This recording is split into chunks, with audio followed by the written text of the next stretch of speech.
இப்போ இந்த ப்ரீட் பண்ணுற குதிரைகளை வந்து ரைடிங் பண்ணலாமா எப்படி? தாராளமாக பண்ணணும், பண்ணிகிட்டே இருக்கணும்.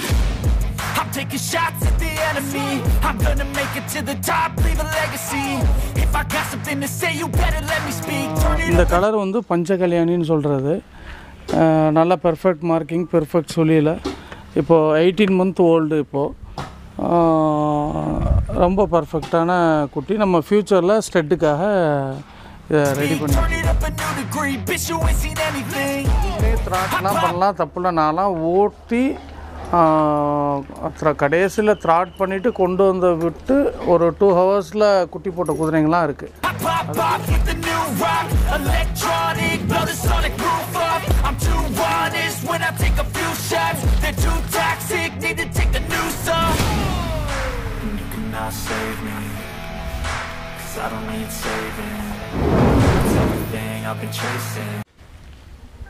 இது கோல்ட் ஹம்சான்னு தில்பாகோட பேரன், திலாவர்னு ராஜஸ்தானில் இருக்கிறதோட குட்டி. இந்த கலர் வந்து பஞ்சகல்யாணின்னு சொல்கிறது. நல்ல பெர்ஃபெக்ட் மார்க்கிங், பெர்ஃபெக்ட் சொல்லியில். இப்போது 18 மந்த் ஓல்டு. இப்போது ரொம்ப பர்ஃபெக்டான குட்டி. நம்ம ஃப்யூச்சரில் ஸ்டெட்டுக்காக இதை ரெடி பண்ணிக்கிட்டு இருக்கோம். ஸோ இப்போ இதோட ஏஜ்? இது 18 மந்த் ஓல்டு இருக்கும். இப்போ கரெக்டாக ஒரு 18 மந்த், எஸ் 18-19க்குள்ளே இருக்கும். ஆமாம் சார். இப்போ இந்த குதிரையோட வாழை வச்சும் அதோட ஏஜ் இது பண்ணலாம், கணிக்கலாங்கிற மாதிரி சொல்கிறாங்க. இல்லை, அது வந்து டிபெண்ட்ஸ் அப்பான் ஃபீடு தான். அது நான் ரொம்ப நல்லா சாப்பிட்றது. சில இது இப்போ காத்தியா வரியெல்லாம் பார்த்தீங்கன்னா ஷார்ட் ப்ரீடாக இருக்கிறதுனால அயால் முடியும், வால் முடியும் ரொம்ப லென்த்தாக போயிடும். ஸோ அதை வச்செல்லாம் ப்ரீடு இது பண்ண முடியாது. சிலவங்க அதை மிஸ்யூஸ் பண்ணி வெட்டுவாங்க. இதெல்லாம் வச்சு சொல்ல முடியாது. நம்மளுக்கு பேசிக்காக ஜென்யூனான செட் ஃபார்ம்லேருந்து கேட்டால் ஓரளவுக்கு அதோட இது தெரிஞ்சிடும். டேட் ஆஃப் பர்த் தெரிஞ்சால் ஒன்று பண்ணிக்கலாம். கிராஸ் பண்ண வீடியோ எடுத்து வச்சுக்கிட்டு ஒன்று ஐடியா இது பண்ணிக்கலாம். இன்னொன்று வந்து நம்ம எப்படி இதை பண்ணலான்னா, மேஜர் வந்து டீத்து தான். பல்ல வச்சு தான் இது ரோலே. நம்ம இன்றைக்கி 18ங்களாம் நாளைக்கு 19ங்களாம் அதெல்லாம் வேறு. திறந்து பார்க்கையில் பல் போட்டுருந்துச்சுன்னா அது கண்டிப்பாக 2.5 வயசுக்கு மேலே தான் அப்படிங்கிறது தான் பேசிக்கு. நம்மளுக்கு இது பல்ல வச்சு தான் நம்ம டிசைட் பண்ணவே முடியும் எதாக இருந்தாலும். சார் இப்போ இந்த கோல்ட்டுங்களுக்கு என்ன எப்படி சார் இப்போ ஸ்பெஷலைஸ்டான ஃபீடு இருக்கா இல்லை எப்படி? இல்லை, கோல்ட்டுக்குன்னு ஃபீடு இருக்குது. இப்போ இதுக்கு நம்ம இந்த வளர்கிறதுனால இது இன்னும் இந்த கோல்ட்டு தான் ஒரு ஸ்டேபிளை டிசைன் பண்ணுது. அப்படிங்கிறதுனால கொஞ்சம் ரொம்ப கேர் எடுத்து பார்த்துக்கிறக்கூடிய சூழ்நிலையில் இருக்கும். மற்றபடி நார்மல் ஹார்ஸஸ் தான். பால், கால்சியமு, இந்த மாதிரி நெய் இதெல்லாம் வந்து கொடுத்து அதை தனியாக எடுத்து பார்த்துக்கிட்டோன்னா அது கொஞ்சம் நல்லா வருங்கிறது இது. மற்றபடி நார்மல் ஹார்ஸஸ் மாதிரி தான். பேசிக்காக என்ன கொஞ்சம் ஃபில்லினா நார்மலாக இருக்கும். இது கொஞ்சம் சேட்டைகள் அதிகமாக இருக்கும். அதை நம்ம பேசிக் ட்ரைனிங்கில் ரெடி பண்ணி மேனஸை பழக்கி விட்டோம்னா பெர்ஃபெக்டாக வந்துடும். பஸ். சரி, இப்போ இந்த ஸ்டட் பர்பஸ்க்காக யூஸ் பண்ணுற ஸ்டாலியன்ஸாக இருக்கட்டும் இல்லை கோல்ட்டாக இருக்கட்டும், இப்போ இதுக்குன்னு இப்போ நம்ம வாங்கணுன்னா ஸ்பெஷலைஸ்டாக ஏதாவது பார்க்க வேண்டியிருக்கா?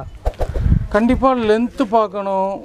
முக்கியமாக நான் எப்போதும் சொல்கிற மாதிரி ஹூஃப் நல்லா இருக்கணும். 4 ஹூஃபும் பர்ஃபெக்டாக இருக்கும். No hoof no horse. இந்த இது வந்து எப்போதுமே யோசிச்சுக்கணும். 4 காலும் குழம்பும் சரியில்லைன்னா அப்புறம் அந்த குதிரை என்ன அழகாக இருந்தும் பிரயோஜனம் இல்லை. தூக்கி வெளியில் மேய விட்டுற வேண்டியதான். அதை பார்த்துக்கணும். அப்புறம் இப்போ இருக்கிற கன்ஃபர்மேஷன் இந்த சன்னமான கழுத்து, இந்த கிளி மாதிரி ஹார்ட்டின் ஷேப்பில் வர காது, இதெல்லாம் இப்போ மக்கள் பிரிய போகிறாங்க. நிறைய வெரைட்டி, 9 வெரைட்டி ஆஃப் இயர்ஸ் இருக்குது. இருந்தாலும் இதெல்லாம் இருந்துட்டால் இன்றைக்கி எல்லாருமே பிரியப்படுறதுனால அந்த மாதிரி உள்ள குதிரைங்கள்லாம் நம்ம தேர்ந்தெடுத்துக்கணும். நல்ல லென்த் இருக்கணும், நல்ல பின்புட்டா ஏத்தமாக இருக்கணும். இதெல்லாம் பார்த்து நம்ம எடுத்துக்கிட்டோம்னா நம்மளை விட நம்ம ஃபீமேல்ஸ் வச்சுருக்கவங்க வந்து கிராஸ் பண்ணணும்னு விரும்புவாங்க. முக்கியமாக கலர் இருக்கணும். தமிழ்நாடை பொறுத்த வரையும் சுழி சுத்தமாக இருக்கணும். இதெல்லாம் இருந்தால் நீங்கள் நினைக்கிற மாதிரி கிராஸிங்னு எதிர்பார்க்கலாம். இப்போ பெரும்பாலும் பார்த்தீங்கன்னா நல்ல லைலேஞ்சான ஸ்டாலியன்ஸ் எல்லாம் டெம்பரமெண்ட் பேடாக இருக்குங்கிற மாதிரி சொல்கிறாங்க. இப்போ அது மேட் பண்ணுறதுனால அது ஒரு குட்டி அதே மாதிரி இருக்குமா அப்படி கண்டிப்பாக அதோட ரிசம்பிளன்ஸ் இருக்கும். காரணம் வந்து இந்த ஹியூமன் இன்ட்ராக்ஷன் இதுவே பாருங்கள் தப்பாக பண்ணிகிட்ருக்கு. அந்த கயிறை கடிக்கிறதும் ஒழுங்காக இது பண்ணதுனால இன்னும் நாங்கள் பேசிக் ட்ரைனிங் ஆரம்பிக்கலை. இதெல்லாம் ஆரம்பித்து பேசிக்காக அதுக்கு லஞ்சிங் கொடுத்து அதை ஓரளவுக்கு டயர்ட் பண்ணிக்கிட்டோம்னா இந்த இதெல்லாம் நம்ம சேட்டையெல்லாம் கொஞ்சம் குறைஞ்சிரும். இதெல்லாம் நம்ம அந்த கிராசிங் இருக்கிற ஆண் ஸ்டாலியனுக்கெல்லாம் இது ரொம்ப பேசிக்காக கொடுக்குறத விட்டுறாங்க. அதனால அதுங்க ஆட்டிடியூடு ஓவராக காமிச்சிக்கிட்டு இருக்கும். பொதுவாகவே குண்டுங்க ஆட்டிடியூடாக இருக்கும். அது ரொம்ப ஆட்டிடியூடாக இருக்கிறது. ரொம்ப சாஃப்டான குண்டுகளும் இருக்குது. இப்போ நான் இதுக்கு முன்னாடி திப்பு சுல்தான் நம்ம பண்ணையில் இருந்துச்சு. அதெல்லாம் வந்து எந்த வித ரிசம்பிளன்ஸும் எந்த வித தப்பும் செய்யாது. அந்த மாதிரி ரைடிங் சரி எல்லாத்துலேயும் சரி நல்லாயிருக்கும். ஃப்யூச்சரில் இதையும் அது மாதிரி கொண்டு வந்துடுவோம். இப்போதைக்கு இந்த 17 மந்த்து தான் ஆகுது, 18 மந்த்துக்குள்ளே தான் ஆகுதுங்கிறதுனால நம்ம போட்டு ரொம்ப இது பண்ணுறதில்ல, அதை ஃப்ரீயாக விட்டுறோம். அதனால் அப்படி இருக்குது ஆட்டிடியூடாக.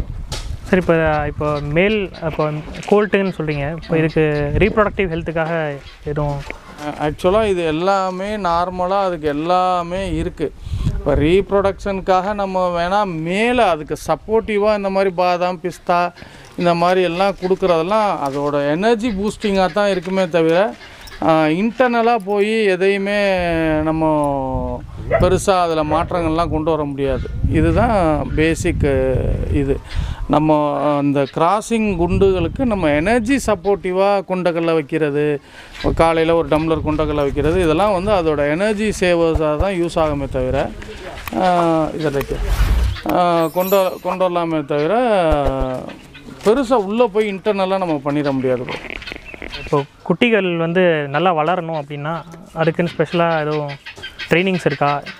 இல்லை இப்போ ஒரு சில பேர் என்ன சொல்கிறாங்கன்னா ரைடிங் பண்ணால் ஹைட் வராதுங்கிறாங்க, அதெல்லாம் உண்மையா? இல்லை, ரைடிங் பண்ணால் ஹைட்டு வராதுன்னா ரைடிங் எப்போ பண்ணணுங்கிறது ஒன்று இருக்குது. ஒரு 2 பல்லு 4 பல்லுக்கு அப்புறம் அதை வந்து அட்லீஸ்ட் 2 பல்லுக்கு அப்புறம் தான் அந்த பேக் ஸ்பெயினெல்லாம் கொஞ்சம் ஸ்ட்ரென்தன் ஆகும். அதுக்கு முன்னாடி நம்ம பண்ணணும்னு நினச்சோம்னா அந்த தண்டு வளசன்லாம் சொல்லுவாங்க. அந்த ஸ்பெயின் லைட்டாக பெண்டு சேடில் ஆர்ச்சுன்னு சொல்கிறது இங்கிலீஷில், அது ரொம்ப கூட வந்து விழுந்துடும். அது மாதிரி கரெக்டான வெயிட்லேயும் இருக்கணும். ரொம்ப ஹை வெயிட்டில் எடுத்தோன்னே இந்த சின்ன குதிரையில் ஏறினோம்னா அது கண்டிப்பாக சேடில் ஆர்ச்செல்லாம் ரொம்ப விழுக ஆரம்பிச்சிடும். அது ஒன்று. ஒரு 4 பல்லு அந்த ரேஞ்சில் ரைடிங் ஸ்டார்ட் பண்ணி கொண்டு வந்துட்டோம்னா பர்ஃபெக்டாக இருக்கும். அதுலேருந்து பாதிக்காது. இது வந்து நல்லா கண்ணுக்கு தெரிஞ்ச வளர்ச்சியுமாங்க. அது வந்து 4 வயசு 4 பல்லு 2 பல்லு 4 பல்லு வரையும் தான் கண்ணுக்கு தெரிஞ்ச வளர்ச்சியாக இருக்கும். அதுக்கப்புறம் சும்மா சின்ன சின்ன வளர்ச்சிகள் தான் இருக்கும். அதெல்லாம் பெருசாக பாதிக்காது ரைடிங்னால். ஆரம்பத்தில் போட்டால் கண்டிப்பாக பாதிக்கும். அதோட எனர்ஜி இல்லைன்னா அது எப்படி வளரும்? அதான் இப்போது நம்ம அதை வளரக்கூட எல்லா எனர்ஜியும் நம்ம ரைடிங்கில் எடுத்துட்டோம்னா அது வளர்ச்சியை குறைச்சிடும். அதுக்குன்னு ஒரு சர்டன் ஏஜ் இருக்குது, அதில் தான் அது வளர்க்கும். இது மேர் லக்ஸுன்னு எந்த லைனேஜுமே கிடையாது, அன்னோன் லைனேஜ். இது இப்போ கரெக்டாக 5 years ஓல்டு. நல்ல வெரி பெஸ்ட் இன் ரைடிங்கு, ரவாலு, வண்டி எல்லாமே பர்ஃபெக்டாக போகக்கூடிய குதிரை. இப்போ நம்ம ரைடிங் பர்பஸ்க்காக இதை எடுத்திருக்கோம். இது கலர் வந்து அப்ளக் இப்போ வந்து ரொம்ப கம்மியாகிடுச்சு அப்ளக் கலரு.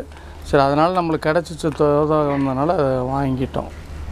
ஆமாம், லைன்லாம் இல்லை. நல்ல ஹைட்டு 62 இருக்கும் ஹைட்டு. நல்ல ஏர் ப்ரொஃபைலு, மார்வாரி கன்ஃபர்மேஷன் எல்லாமே இதில் இருக்குது. ஆனால் பட் என்ன லைனுங்கிறது நம்ம நல்லா ஐடென்டிஃபை பண்ண முடியல, தெரியலை. இப்போ இது எப்படி சார், இது ப்ரீடிங்காக வச்சுருக்கீங்களா? இல்லை, இப்போ வரையும் ரைடிங்கு. இந்த ஃப்யூச்சரில் இந்த ஃபில்லிஸ்லாம் ப்ரீடிங் ஸ்டார்ட் ஆகணுன்னா அப்புறம் ப்ரீட் பண்ணுற மாதிரி ஐடியா. இப்போ எதுவும் கிராஸ் பண்ணுற மாதிரி ஐடியா இல்லை. ஒன்லி ஃபார் ரைடிங்காக ஹோல்ட் பண்ணியிருக்கோம். ஆமாம். சரி, இப்போ இந்த ப்ரீட் பண்ணுற குதிரைகளை வந்து ரைடிங் பண்ணலாமா? எப்படி? தாராளமாக பண்ணணும், பண்ணிகிட்டே இருக்கணும். ப்ரீட் பண்ணுற குதிரைங்களை சும்மாவே விடக்கூடாது. கடைசி ஒரு 2 மந்த்து அந்த மாதிரி ஃப்ரீயாக விடலாம். அதுவுமே த்ராட்லாம் பண்ணலாம், தப்புல. நான்லாம் ஓட்டி கடைசியில் த்ராட் பண்ணிவிட்டு கொண்டு வந்து விட்டு ஒரு 2 ஹவர்ஸில் குட்டி போட்ட குதிரைங்களாம் இருக்குது. அது பேசிக்காக ஓடுறதுக்குனே உள்ளதுனால அது ஒரு பெரிய இது பண்ணும். ரொம்ப கேண்ட்ரு கேலப்பு அப்படின்னு போட்டு கசக்கிடக்கூடாது. பேசிக் எக்ஸசைஸ் இருந்துற ரொம்ப நல்லது, ரொம்ப ஆரோக்கியமாக குட்டியும் போடும். சார் இப்போ இந்த கவர் பண்ண இனிஷியல் ஸ்டேஜில் பண்ணக்கூடாதுங்க நம்ம சொல்லுவாங்களா? ஒரு 2 மாதம் 3 மாதம் அந்த கரு கூடுற வரையும் நல்லா கூடி அது க்ரோத் ஆகிற வரையும் அந்த எனர்ஜியை வேஸ்ட் பண்ண வேண்டாம் அப்படிங்கிறது அது கரெக்டு தான். 3 மாதம் 2 மாதம் ஹோல்ட் பண்ணிவிட்டு அதுக்கப்புறம் கண்டினியூஸாக நீங்கள் த்ராட் பண்ணிக்கலாம், ரைட் பண்ணிக்கலாம், ஒன்றும் பிரச்சனை இல்லை. சார் உங்களை திரும்பவும் சந்தித்து உங்கள் பண்ணையில் பண்ணியிருக்க சேஞ்சஸை பற்றி இன்னும் மேலே பல நல்ல தகவல்களை வந்து பகிர்ந்துக்கிட்டீங்க. சேனல் நேயர்கள் மூலிமா நன்றி தெரிவிச்சுக்கிறேன் சார். நன்றி. ரொம்ப சந்தோஷம். 1 வருஷத்துக்கு முன்னாடி ஃபார்ம் தமிழா ஸ்டார்ட் ஆகையில் நம்ம வீடியோ தான் ஃபஸ்ட்டு வீடியோவாக எடுத்து போட்டிங்க. இப்போ ரொம்ப அபரித வளர்ச்சியில் வளர்ந்து நிற்கிறது எனக்கே சந்தோஷம், ஃபார்முக்கு சந்தோஷம். என்னையும் கொண்டு போய் ரொம்ப இடத்துல சேர்த்திங்க. எனக்கும் அது மூலயமா நல்ல வணிக ரீதியாக ரொம்ப லாபகரமாக இருந்துச்சு. அதனால் ஹோப்ஃபுல்லி இந்த வீடியோவும் நல்லாயிருக்கும்னு இது பண்ணுறேன். ஃபார்ம் தமிழாக எங்கள் ஃபார்ம் மூலியமாக நன்றிகளை சொல்லிக்கிறேன். தேங்க்யூ. நன்றி. நன்றி சார்.